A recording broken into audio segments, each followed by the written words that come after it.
Tumur tusulishni tusab qolg'ili bo'lamdi. Yana buning oldini olg'ili bo'lamdi. Tusulab qolgan tumurni zar osh qilib bo'lamdi, bo'lmamdi. degan qarindoshimizdan muhim zil inchik bir masala to'g'risida paramlashimiz. Eng avval ajrim uchun yurak belgisini besib tushunib qolmang. Atrofingizda 40 yoshdan 45 yoshdan oshgan ota-onalarimiz, aka-ochilarimizga filmni yo'l tushunib qolmang.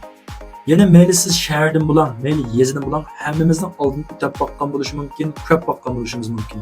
Yana mushu suv oqitgan eriq, o'stan, daryo, mushunday suv yo'llarida uzun muddat suv oqqandan keyin bu suv yo'llarida o'zgarish bo'ldi.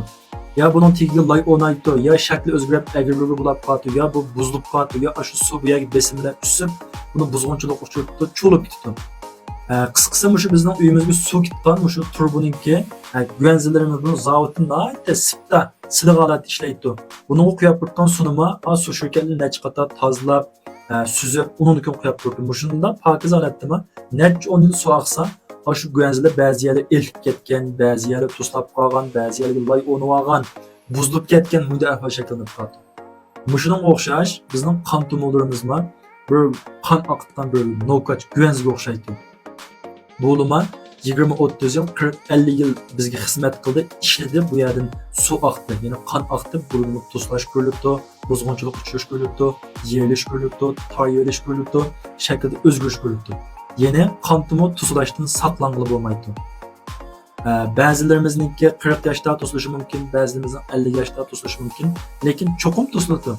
Biz kayırdık, çaşlarımızı akıştı, terlerimiz koruk düştü, Әліқі бір қыз соңақларымыз yığılып қып, бұйымыз пақалышып бар-бара астыға шуғын айтмыз дегендей.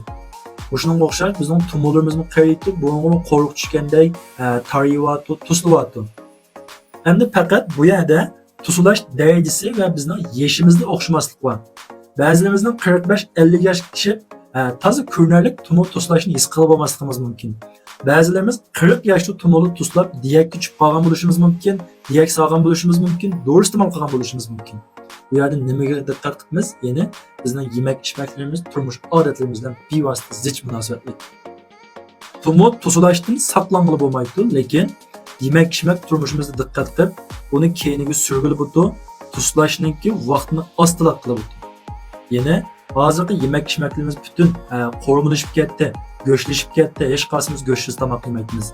Hizmet besinimiz artıp gitti, turmuş besinimiz artıp gitti. Turmuş ritmimiz tizleşip gitti. Şu sebepten yürekten besin artıp gitti. Uykulumuz az. Az bir 15-20 yaş ballarımızın uykusuzluk böyle vardı. Bu sebepten yürekli besin butu, kan tumuru ciddi hale kişip, tuslaş, tar yeşin keltip çıkardı. Şu sebepten yemek, içmek adetimizin okşamaslığı, turmuş adetimizin okşamaslığı sebebinden kan tumurunun tuslaşının vakti ve derecesi okşamaydı. Şuna kan tumur tuslashni tusab qolg'ili bo'lmaydi. Buningki oldini og'ili bo'ldi, keyingi surgili bo'ldi, yengillatgili bo'ldi. Shuning uchun kan tumur tusalsimi bek og'ir kasal tortib qolmasam, keyingi bir so'zg'ili bo'lsa, yengillatgili bo'lsa degan qarindoshlar, yemak ichmakka diqqat qilamiz, yemak ichmaklarimiz bir ritmli holatda bo'ldi, turmushimiz ritmli holatga bo'ldi. Endi tusalgan tumurni zodi osh qilib bo'lamdi, bo'lmamdi degan gapga kelsak, filmimiz uzroq ketib qoldi. Kelar kun so'zlab berib, xush belgisini besib, meni xush bo'lishni tamom.